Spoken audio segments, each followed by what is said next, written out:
بسم الله الرحمن الرحيم. السلام عليكم ورحمة الله وبركاته.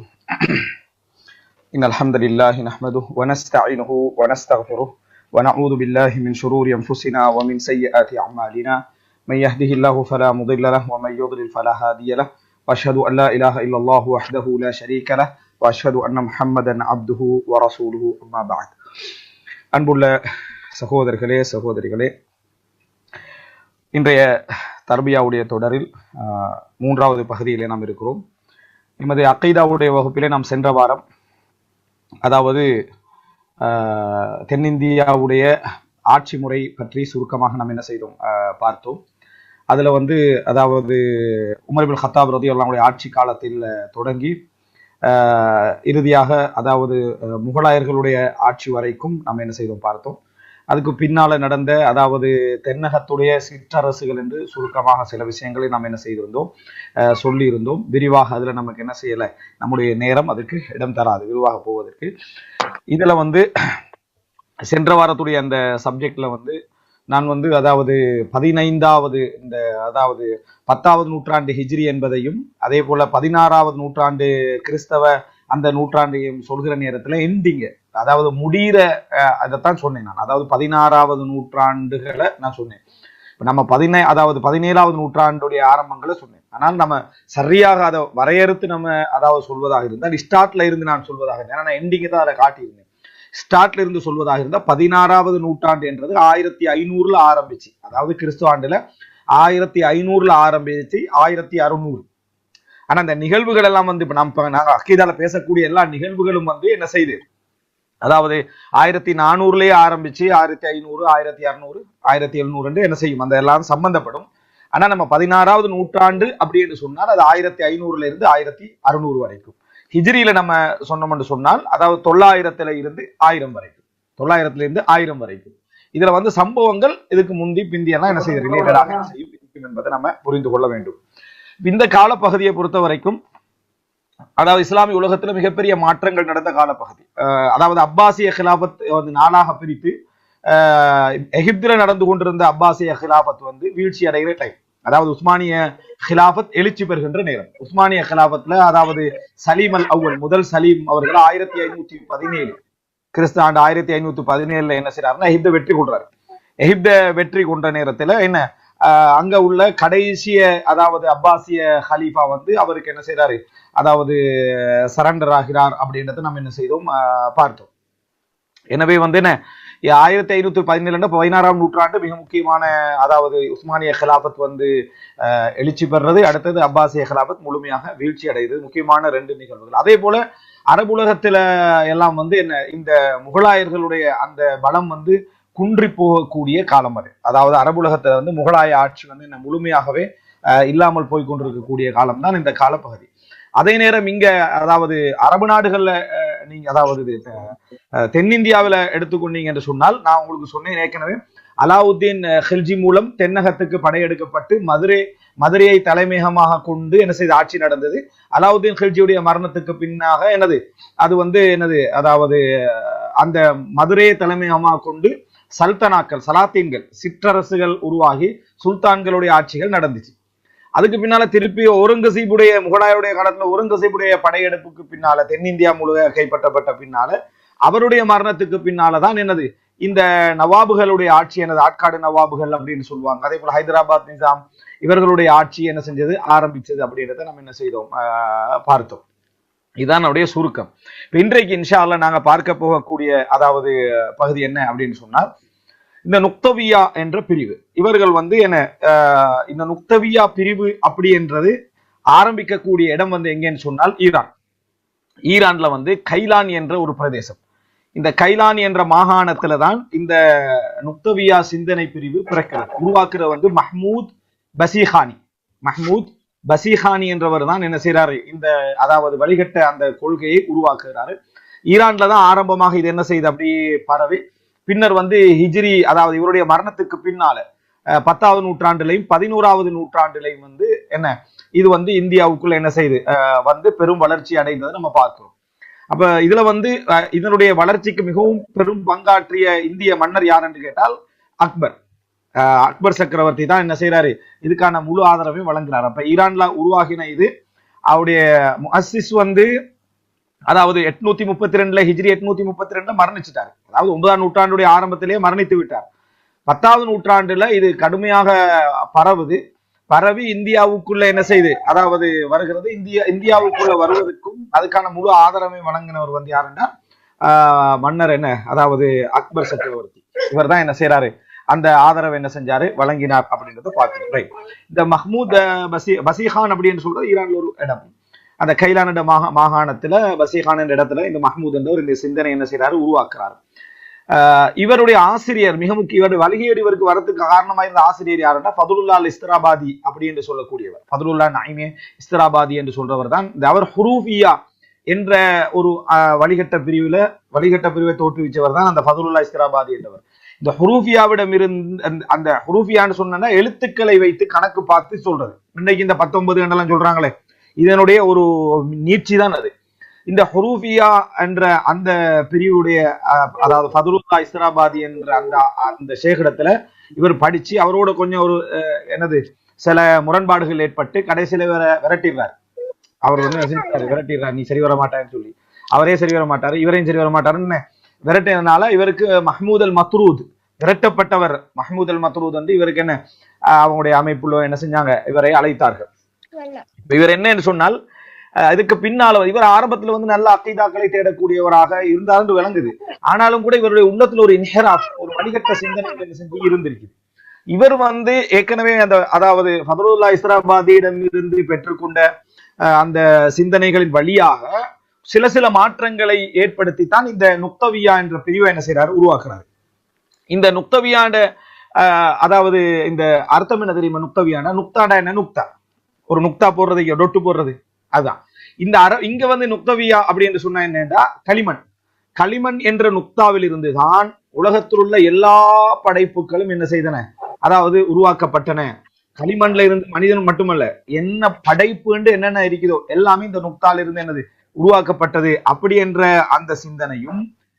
அடுத்தது வந்து குர்ஆன வந்து இந்த ஹுரூஃபியா அவருடைய ஆசிரியருடைய அமைப்பு இருக்குது, இது மாதிரி எழுத்துக்களை வச்சு தப்சீர் பண்றது. 19 எழுத்துக்கு இதுக்கு ஒரு விளக்கம், 24 எழுத்து இருக்கு இதுக்கு இது ஒரு விளக்கம், இதுல 8 இப்படி இந்த எழுத்துக்களை வச்சு 8 வச்சு 16 வச்சு இப்படி என்று அந்த எழுத்துக்களுடைய கணக்கை வைத்து விளக்கம் சொல்ல ஆரம்பித்ததுனால அதனால இவர்களுக்கு என்ன நிகாத், அந்த நுக்தா என்ற அந்த நுக்தவியா என்ற பெயர் என்ன செஞ்சது, இவர்களுக்கு இணைந்தது அப்படின்றத பார்க்கணும். இவங்களுக்கு இது மட்டுமல்ல, இன்னும் பல பெயர்கள் இருக்கு. வழங்கப்பட்ட இன்னும் பெயர்கள் என்னென்ன, வாஹிதியா, உமனா இப்படின்னு சொல்லுவாங்க. வாஹிதியான்னு சொன்னா திருமணம் முடிக்காதவர், உமனாண்டா திருமணம் முடிச்சவங்க. அவங்க வந்து திருமணம் முடிக்காதவர்களை என்ன செய்வாங்க, மிகவும் வந்து அதாவது முற்படுத்துவார்கள். திருமணம் முடிக்காம இருக்கணும். மனுஷன் வந்து காலத்துல ஒரு முறை தான் மனைவியோட உறவு வச்சுக்கணும், அப்படி இல்லாட்டி வருஷத்துக்கு ஒரு முறை, அப்படியும் இல்லைன்னு சொன்னா மாதத்துக்கு ஒரு முறை, இல்ல அதையும் முடியாதுன்னு சொன்னா வாரத்துக்கு ஒரு முறை. அதுக்கு மேல வச்சா அவன் என்ன வழிகட்டு போயிடுவான் அப்படின்னு சொல்லி ஒரு சிந்தனை உருவாக்கினாங்க. ஆனாலும் உயர்ந்த நிலை அடையணுமாக இருந்தால் அவர் வந்து திருமணம் முடிக்காம வாஹிதாக இருக்கணும். அதனால இவங்களுக்கு வாஹிதியா என்ற ஒரு பேரும் இவர்களுக்கு என்ன செஞ்சது, வந்தது. அடுத்தது இவர்களுக்கு மஹ்மூதியூன், இந்த மஹ்மூத் உருவாக்கினதுனால மஹ்மூதியூன் அப்படின்னு சொல்லுவாங்க. அடுத்தது பசீகானியூன்னு சொல்லுவாங்க. ஏன்னா பசீகான் தான் இது உருவாகினதுனால பசீகானியூன் அப்படின்னு சொல்லுவாங்க. இவர்களை பொதுவாக இவர்களுக்கு எதிர்கருத்துள்ளவர் அஹ்லு சுன்னாக்கள், மற்றவங்க வந்து மலாஹிதாக்கள் அப்படின்னு சொல்லுவாங்க. மலாஹிதா, ஜனாதிகா, இது பொதுவாகவே அதாவது இறை நிராகரிப்பு கொள்கையுடையவர்கள், குஃப்ரான கொள்கை கொண்டவர்களுக்கு மலாஹிதா, ஜனாதிகா அப்படின்னு சொல்லுவார்கள். இது அஹ்லு சுன்னா அவர்களுக்கு சொன்ன பெயர்கள்ல இது உண்டு. இன்னொரு இவங்களுக்கு சொல்லப்படுற பேர் ஒன்று தனாசுஹியா அப்படின்னு சொல்றேன். அதாவது வந்து என்ன, மறுஜென்ம கொள்கை உள்ளவர்கள் தனாசு, அதாவது இன்னொரு வடிவமாக மனிதர்கள் என்ன செய்வாங்க, பிறப்பார்கள் என்று சொல்ற அந்த ஜென்ம பிறப்பிருக்கிற ஒவ்வொரு அதாவது வேறொரு வடிவமாக பிறப்பார்கள், அந்த கொள்கையில் உள்ளவர்கள். அதை பத்தி நான் கொஞ்சம் பின்னால் என்ன செய்வேன் சொல்றேன். இதனால இவர்களுக்கு வழங்கப்பட்ட இந்த பெயர்களை நம்ம பார்க்கிறோம். ஒன்று வந்து என்ன, அதாவது நுக்தவியா, ரெண்டாவது வாஹிதியா, அடுத்தது மஹ்மூதியா அல்லது மஹ்மூதியூன், பசீகானியூன் என்றது, அடுத்தது மலாஹிதா, ஜனாதிகான்றது, அடுத்தது தனாசுஹியா. இந்த பெயர்கள்லாம் சொல்றதுக்கு காரணம் அவனோட கொள்கையை வச்சு சில பெயர்கள் இவர்களுக்கு என்ன உருவாகின. சரி, இப்ப இதுக்கு பின்னால் இவர் 830 வந்து இப்ப இந்த பீரியட் வந்து இந்த நான் சொன்ன இந்த அதாவது இந்த 9ஆம் நூற்றாண்டு நான் படிக்க போறது 10ஆம் நூற்றாண்டு தான். 9ஆம் நூற்றாண்டு இவர் உருவாகிறார். 832 மரணிக்கிறார் ஹிஜ்ரி. இந்த பீரியட்ல தான் சஃபவியாக்களுடைய ஆட்சி உருவாகுது. தௌலா சஃபவியா அப்படி என்று சொன்னால் இன்றைய ஈரானுக்கு வித்திட்ட ஆட்சி அதுதான். அதுக்கு முன்னால் எல்லாமே ஈரான் அஹ்லு சுன்னாக்களாக அதிகமானவர்கள் அஹ்லு சுன்னாக்களாக இருந்தார்கள். இது வந்து என்ன செய்யுது, இந்த அதாவது துருக்கு மூலத்தை கொண்ட இந்த அந்த பிறப்பின் காரணமாக இந்த தௌலா சஃபவியா என்ன செய்கிறது, அதாவது சூஃபித்துவ ஆட்சியாக இருந்து அப்படியே ஷியா ஆட்சியாக மாறி ஈரான்ல ஒரு பெரும் சாம்ராஜ்யமாக இந்த சஃபவியா ஆட்சி என்ன செய்து மாறி வருது. அப்ப ஷியாக்களுக்கு வித்திட்ட முன்னோடியான ஆட்சி அது, இன்றைய ஈரானுக்கு முன்னோடியான ஆட்சி அது.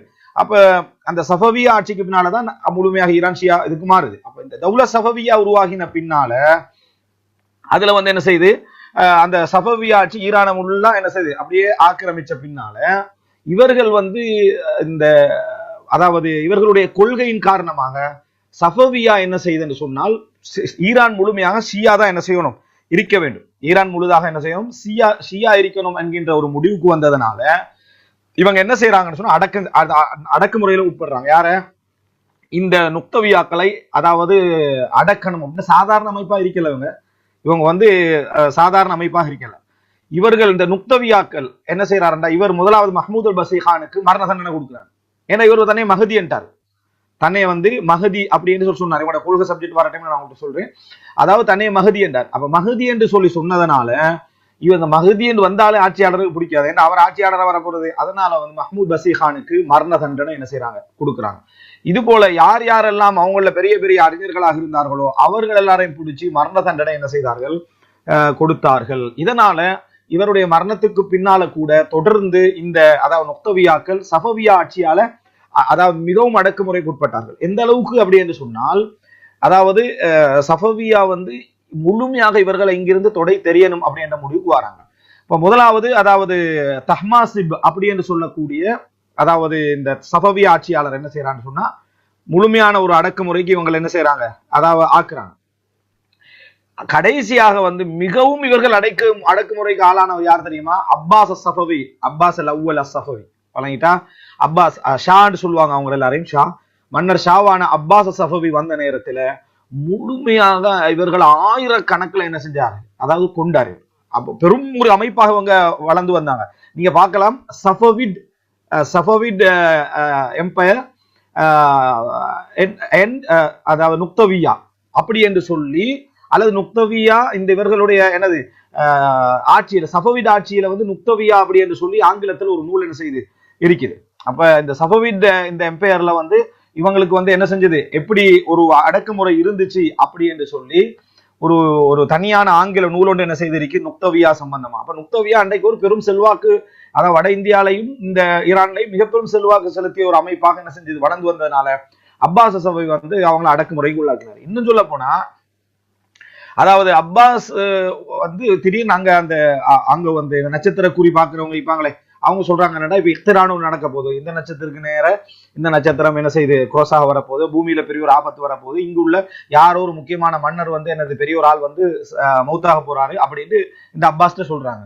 அப்ப அதுக்கு என்ன தீர்வு அப்படின்ட்டு அந்த சஃபவிட் ஆட்சியில இருக்கக்கூடிய அப்பாஸ் கேட்கிறாரு. அப்ப அவங்க சொல்றாங்க 3 நாளைக்கு நீங்க ஆட்சியை விட்டு கொடுக்கணும், ஆட்சியை விட்டு கொடுத்து இந்த நாட்டுல ஆக மோசமாக கொல்லப்பட வேண்டிய ஒத்தனை கொண்டு வந்து ஆட்சியில நிறுத்தணும். ஆனா 3 நாளைக்கு நாங்க முழுசா அவனுக்கு கட்டுப்படணும், அதுக்கு பின்னால அவனுக்கு மரண தண்டனை கொடுக்கணும், நீங்க திருப்பி ஆட்சிக்கு வந்துடலாம். அப்ப அந்த 3 நாளைக்குள்ள அதை என்ன செஞ்சிடும், அந்த சனியன் பேர் பண்ண மாதிரி என்ன அவங்க வந்து என்ன செய்யறாங்க சொல்றாங்க.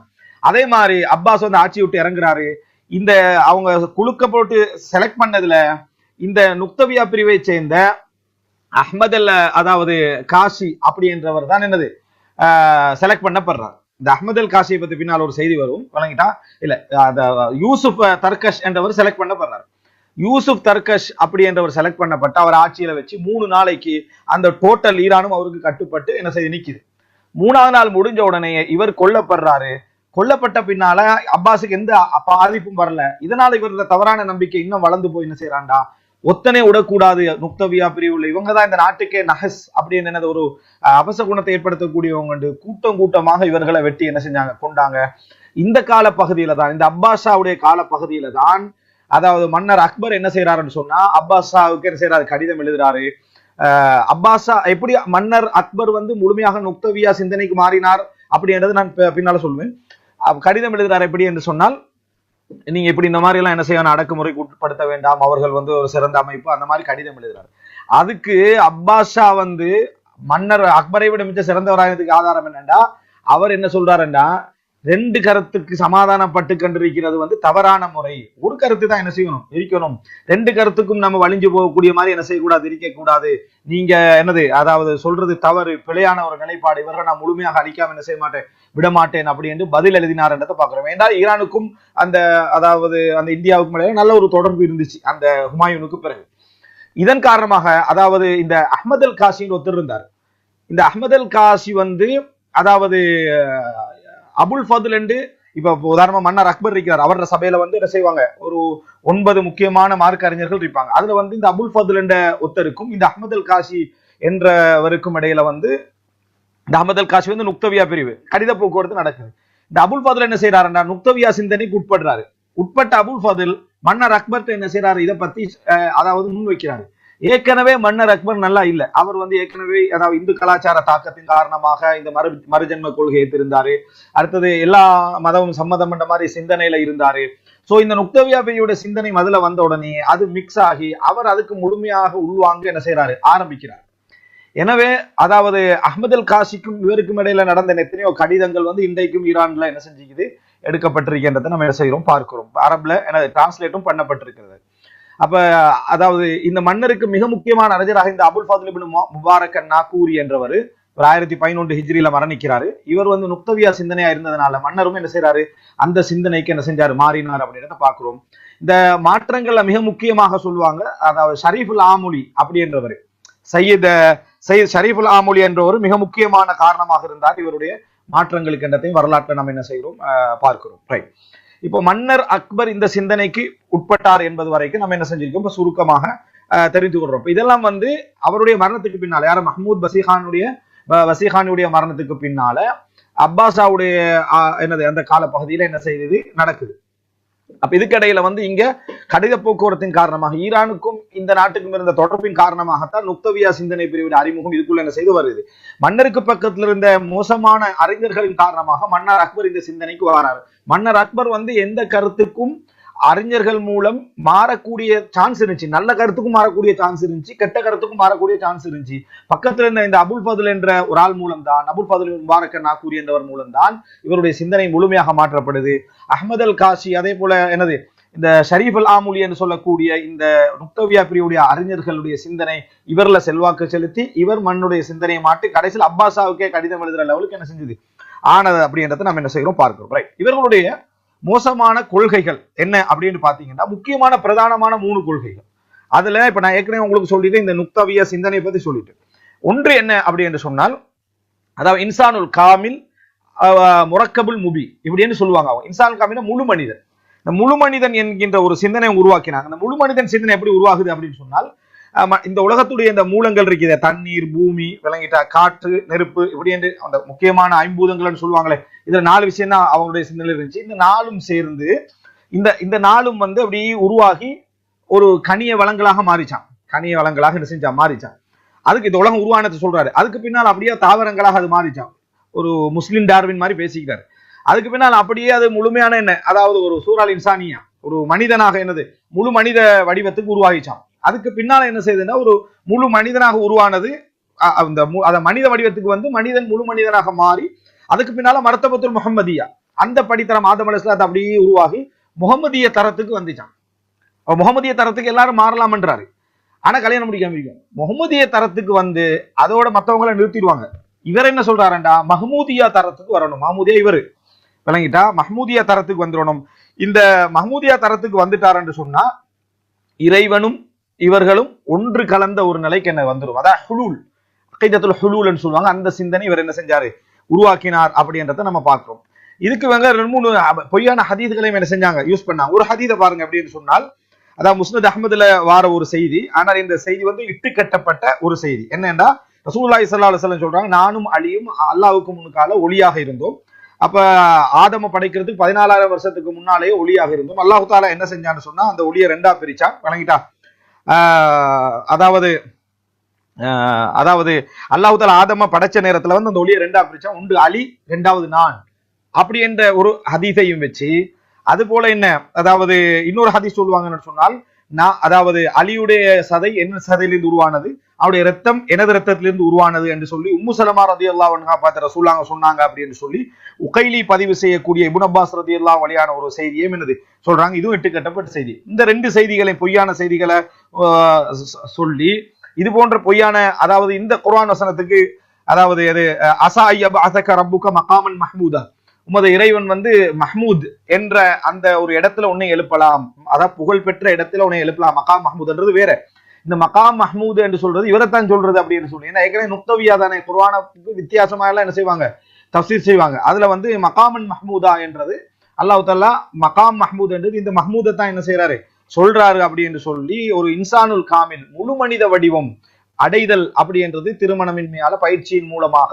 அடைந்தால் அவர் வந்து மகாமுல் மஹ்மூதி என்ற இடத்துக்கு வந்துருவாரு, மர்த்தமால் மஹ்மூதியா என்ற இடத்துக்கு என்ன செஞ்சிருவாரு வந்துருவாரு அப்படி என்று சொல்லி அவர் என்ன செய்யறாரு சொல்றது பாக்குறோம். அலி ரலியல்லாஹு அவங்களோட அந்த இதுவும் ரசூலுல்லாஹோட இதுவும் சேர்ந்துதான் இந்த மகாம் மஹ்மூதி இல்லைங்கிட்டா அதாவது இந்த இவருடைய தரத்துக்கு என்ன செஞ்சுக்கலாம் வந்திருக்கிறான் அப்படி என்று சொல்லி என்ன செய்யறாங்க இதுல சொல்றாங்க. இப்ப முரக்கபுல் முபீன் என்று சொன்னா என்னன்னா அதான் ஹுலு, அதாவது இப்ப மஹ்மூதி தரத்துக்கு வந்த பின்னால அந்த இன்சானுல் காமில், அதாவது முழு மனிதன் என்ற தரத்துக்கு வந்த பின்னால இறைவனுடைய அங்கமாக மாறுகிற சந்தர்ப்பம் தான் முரக்கபுல் முபீன் அப்படி என்று சொல்லி என்ன ஒரு தரத்தை இவர்கள் உருவாக்கினார்கள் அப்படின்றத பார்க்கிறோம். அதனால கடைசியில் அந்த நிலைமைக்கு வந்துட்டா இவங்கிட்ட ஒரு களிமா இருக்குது, லா இலாஹ இல்லல் முரக்கபுல் முபீன். எப்படி முரக்கபுல் முபீனை தவிர வணக்கத்துக்குரிய வேறு யாரும் இல்லை. அப்ப முரக்கபுல் முபீன் தரம் வந்து ஒரு அற்புதமான தரமாக இவர் உருவாக்கினா, இவங்கள்ட்ட முஹம்மது ரசூலுல்லாஹ் என்ற பகுதி இல்ல, முஹம்மது ரசூலுல்லாஹ் என்ற பகுதி இவர்கள்ட்ட இல்ல. என்ன காரணமாக இல்ல அப்படின்றால், இது நீங்க அவங்களுடைய முக்கியமான இன்னொரு கொள்கையை பதிவு செஞ்சுக்கலாம்டா, இவங்க உலகம் மொத்தமே 16,000 வருஷம்ன்றாங்க. மொத்தமே 16,000 வருஷம். 8,000 வருஷம் அரபுகளுக்குரியது, 8,000 வருஷம் அஜமிகளுக்குரியது. அதாவது அரபு நபிகளுக்குரியது, அதே போல என்னது 8,000 வருஷம் அஜமி நபிகளுக்குரியது. அப்ப அதுல வந்து இந்த 8,000 வருஷத்துல ஒவ்வொரு 1000 வருஷத்துக்கு ஒவ்வொரு நபி வருவாராம். அதுல இறுதி நபி அந்த 8வது 1000த்துல வந்தது முஹம்மது ஸல்லல்லாஹு அலைஹி வஸல்லம். அந்த 8வது 1000 வந்து இப்ப இந்த 10ஆம் நூற்றாண்டு நான் படிச்சுட்டு இருக்கிறோமே, அந்த 10ஆம் நூற்றாண்டுடைய 1000ஆ வர்றதோட முடிஞ்சிருது ரசூலுல்லாஹோட ஆட்சி. அதுக்கு பின்னால அஜமிகளுடைய ஆட்சி என்ன செஞ்சிடும் உருவாகிரும். அதுல முதலாவதாக அவர் தான் உருவாகுவாராம். யாரு? அந்த மஹ்மூத் அல் பஸீஹானி. ரெண்டாவதாக அக்பர் அப்படின்னு போட்டுவிட்டார். அக்பர் தானே வரவழைச்சது, வழிகட்ட கொள்கையை என்ன போயின்னு சொல்லிட்டு போலாம் தானே. அதனால ரெண்டாவதா நீங்க தான்ட்டாங்க. யாருக்கு? அக்பர் மன்னனுக்கு நீங்க தான் ரெண்டாவது அப்படின்னு சொல்லி இந்த சையீத் ஆமுலி, அது போல இந்த அஹ்மது நாகூரி, அது போல யாரு இந்த அதாவது அபுல் ஃபதுல் போன்றவங்க எல்லாம் அவருக்கு 990வது வருஷத்துல இந்த ரெண்டாவது ஆளா நீங்க என்ன செஞ்சிருவீங்க உருவாகிருவீங்க, அடுத்த நூற்றாண்டுக்குரிய ஆளா நீங்க என்ன செஞ்சிருவீங்க உருவாகிருவீங்கன்றாரு. அதாவது இப்ப அடுத்த நூற்றாண்டு 1000க்கு புற உள்ளது. அப்போ முதலாவதா இவர் வரணும். ஆனா இவர் 800 மௌத்தாயிட்டாரு. முதலாவதே போய் இவர் 800 மௌத்தாயிட்டார். அப்ப அடுத்த 8,000 வருஷத்துல ஒவ்வொரு 1000 வருஷத்துல ஒவ்வொரு அதாவது என்னது ஒரு புதிய ஆள் வருவாரு. அதுல முதலாவதாக யாரு? மஹ்மூத் பஸீஹானி, அடுத்த ரெண்டாவது அக்பர் சக்கரவர்த்தி என்றார். இந்த சிந்தனை அவருக்கு உருவாக்கினதுனாலதான் அக்பர் சிந்தனையில வந்து 1000 வருஷம் முடிஞ்ச உடனே நம்ம புதுசா ஒன்றை உருவாக்கணுமே, இப்ப அவர் நபியை இப்ப நம்ம வந்து அடுத்த 1000 வருஷத்துக்குரிய ஆள் என்ற சிந்தனையை விதைச்சு அவர் வந்து ஒரு அளவுல நல்ல மனிதனா இருந்தார் அக்பர். அவர்கிட்ட இந்த சிந்தனை வச்சு அடுத்த வருஷம் நல்ல ஒரு உருவாக்கணும் என்றுதான் அவர் தீனே இலாஹி அப்படி என்றத அல்லது வந்து என்ன அக்பர் அந்த அக்பர் மذஹபுல் அக்பரி அந்த இதை உருவாக்குறதுக்கு இந்த நுக்தவியா பிரிவு தான் காரணமாகவே இருந்துச்சு. இந்த நுக்தவியா பிரிவு தான் காரணமாகவே இருந்தது அப்படின்றத என்ன செய்யறோம் பார்க்கிறோம். அடுத்தது என்னன்னு சொன்னால் இவங்க வந்து என்னது ரெண்டாவது கொள்கை, இவங்க வந்து தனாசுக், அதாவது இன்னொரு இதா மாறுறது மறுஜென்ம கொள்கை. அதுக்கு இன்னொரு வார்த்தை எனக்கு வருதில்லை. அது என்னன்னு சொன்னால் இப்ப அதுல உச்சகட்டத்துக்கு போய் என்னன்னா சொர்க்க நரகம் இவங்கள்ட்ட இல்ல. சொர்க்க நரகம் இல்லை. சொர்க்கம் என்ன? நிம்மதியா வாழ்றது. இந்த உலகத்துல உங்களுக்கு நிம்மதி, இந்த உச்சகட்டம் எந்த பிரச்சனை இல்லாம கிடைச்சிட்டா அதான் சொர்க்கம். அதே போல என்னது நரகம்டா என்ன? டோட்டல் கெடுதியிலையும் அழிவுலையும் நிம்மதியற்ற வாழ்க்கையை வாழ்ந்தீங்கன்னா நரகம். மறுமையில சொர்க்க நரகம் என்றாலும் இல்லை, இதான் உங்களோட கூலி அப்படி என்று சொல்லி என்ன அதை சொல்றாங்க. அடுத்தது வந்து அதாவது யாரெல்லாம் பொய்யனாக, கெட்டவனாக, மோசமானவனாக தஜ்ஜாலா இருக்கிறானோ அவனெல்லாம் அடுத்த பிறப்புல மிருகமா பிறந்தா அணிலா பிறப்பாங்களா? வணங்கிட்டா அணில கொண்டு வந்து அதுல சேர்த்தாங்கன்னு விளங்கல. ரெண்டாவது தாவரமாக மாறினா அவங்க வந்து இந்த ஓட்டமெலோனா மாறிடுவாங்களா? அதுவும் என்னதுக்குன்னு விளங்கல. ரெண்டாவது வந்து என்ன? மூணாவது அதாவது இந்த ஜடமாக இருந்தால் அது வந்து கல்லாக வரும். அதாவது ஜடமாக மாத்தினா கல்லா மாறிடும். அடுத்தது வந்து இந்த இன்னமாவோட நம்பிக்கையில, இந்த தனாசுக் நம்பிக்கையில ஒன்றுதான் இந்த மின்மினி பூச்சி இருக்குது. அது ஒரு காலத்துல வந்து என்னது இந்த வெளிச்சம் கொடுத்து கொண்டிருந்த ஒரு மனிதன் தான் அப்புறம் மின்மினி பூச்சான செஞ்சிட்டாராம், மாறிட்டாராம். கற்பனை அப்படி அந்த அளவுக்கு போயிட்டு அதுக்கு பிறகு இவர்களுடைய அதாவது கிசில் பாஷ் என்று ஒரு ஈரான்ல ஒரு பிரிவினர் இருந்தாங்க. உஸ்மானிய கிலாபத்துல உருவாக்கப்பட்ட இன்கிஷாரியா என்ற இராணுவ பிரிவுல இவர்களுடைய இந்த கோத்திரம் தான் கூட இருக்கும் கிசில் பாஷ். இவங்களால இவங்க நிறைய அநியாயம் செய்யப்பட்டாங்க. யாரு? இந்த அதாவது நுக்தவியா பிரிவு. இவங்க என்ன சொல்லிட்டாங்கன்னா, இந்த போன பிறப்புல இந்த கிசில் பாஷ் தான் இந்த பிறப்புல நாயா பிறந்திக்கிறாங்கன்னு அதுக்கு அதுக்கு என்ன செஞ்சுட்டாங்க, அதை வந்து என்ன செஞ்சுட்டாங்க சொல்லிட்டாங்க. அடுத்ததாக என்னன்னு சொன்னால், இப்படி யார் யார் இப்ப இருக்கிறாங்களோ அந்த நாயிட பின்னால் உள்ள வாள் இருக்குது, அதுதான் கிசில் பாஷ் என்ற அந்த அமைப்பு அந்த அந்த பிரிவினருடைய வாள்கள் தான் இந்த நாயுடைய இதா வந்திருக்குன்னு சொல்லி இதையும் ஒரு குரூப் நம்பி ஏத்துக்கண்டிக்கிறாங்கடா. அப்ப பாத்துக்கோங்க. அடுத்தது ஹுசைன் ரதி அல்லாஹ் அன்ஹுக்கும் யசீதுக்கும் ஒரு கற்பனை பண்ணி விட்டாங்கன்னா, ஹுசைன் ரதி அல்லாஹ் அன்ஹு போன ஜம்மத்துல மூசா அலைஹிஸ்ஸலாமா இருந்தாங்களா, யசீத் வந்து போன ஜம்மத்துல வந்து என்ன ஃபிரௌனா இருந்தீங்க. அப்ப அந்த மூசா அலைஹிஸ்ஸலாம் ஃபிரௌனை மூழ்கடிச்சதுக்கு பழி வாங்கத்தான் ஃபிரௌன் யசீதான பின்னால மூசா அலைஹிஸ்ஸலாம் ஹுசைனான பின்னால ஹுசைன் ரலியல்லாஹு அன்ஹு என்ன செய்யறான், இந்த யசீத் அதாவது போன ஜம்மத்துல ஃபிரௌனா இருந்தவங்க கர்பலால வச்சு என்ன செஞ்சான் கொண்டான்னு சொல்லி அப்படி ஒரு விளக்கத்தை என்ன செஞ்சா கொடுத்தான். ஆனா அது சியாக்களுக்கு நாங்க எல்லாம் போய் என்ன சியாக்களை அழிச்சதை நம்ம என்ன செய்யறோம் பார்க்கிறோம், இந்த தௌலத்து சஃபவியான்றது. மூன்றாவது என்ன அல்ஃபியா கொள்கை. அது என்ன 1000 வருடத்துக்கு பின்னால என்னது புது நபி வாரது, ஒவ்வொரு 1000 வருடத்துக்கு பின்னால புது நபி. ஆரம்ப 8000 வருடத்துல அரபி நபி, பின்னால வரக்கூடிய என்னது 8000 வருடத்துல என்ன அதாவது அஜ்மி நபி அப்படின்றதுல முதலாவது இவர், இரண்டாவது அக்பர் சக்கரவர்த்தி என்ற இந்த நம்பிக்கையை நம்ம பார்க்கிறோம். வழங்கிட்டா அந்த அந்த வாரவர் யாரு, முரக்கபுல் முபீன்.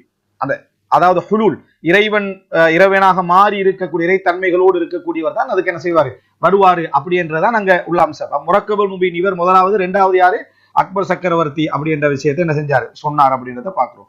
இவர்கிட்ட உள்ள அதாவது மோசமான சிந்தனை, இவருடைய கொள்கை இவருடைய காலத்திலேயே மிகவும் அதாவது எதிர்த்த ஒரு மனிதர் இருந்தார், அஹ்மது பின் அப்துல் அஹத் சிர்ஹிந்தி என்றவர். இவர் 1034 ஹிஜ்ரில மரணிச்சாரு, அஹ்மத் சிர்ஹிந்தி என்றவர். ஆனா இவருடைய பிரச்சாரம் அந்த நேரத்துல வெளிப்படல. அவருடைய இந்த அக்பர் சக்கரவர்த்தியுடைய மரணத்துக்கு பின்னால பிரச்சாரத்துடைய உச்சகட்டம் என்ன செய்யுது மக்களுக்கு மத்தியில வந்துச்சு. அப்ப இதுல என்னன்னு சொன்னால், அப்ப 990 இவர் இரண்டாவது ஆளா வருவார்னு தான் அவருக்கு அக்பரியா மதத்தை தோற்றுவிக்கிற அளவுக்கு என்ன செஞ்சது ஆனதை நம்ம பார்க்கிறோம்.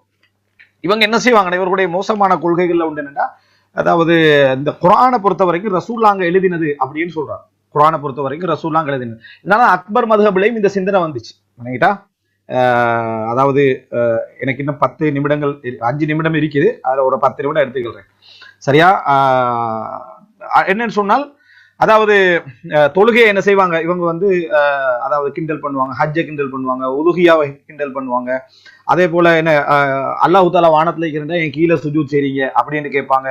அதே போல மிருகங்கள் குர்பான் கொடுங்க, அது என்ன பாவம் செஞ்சுட்டு கேட்பாங்க.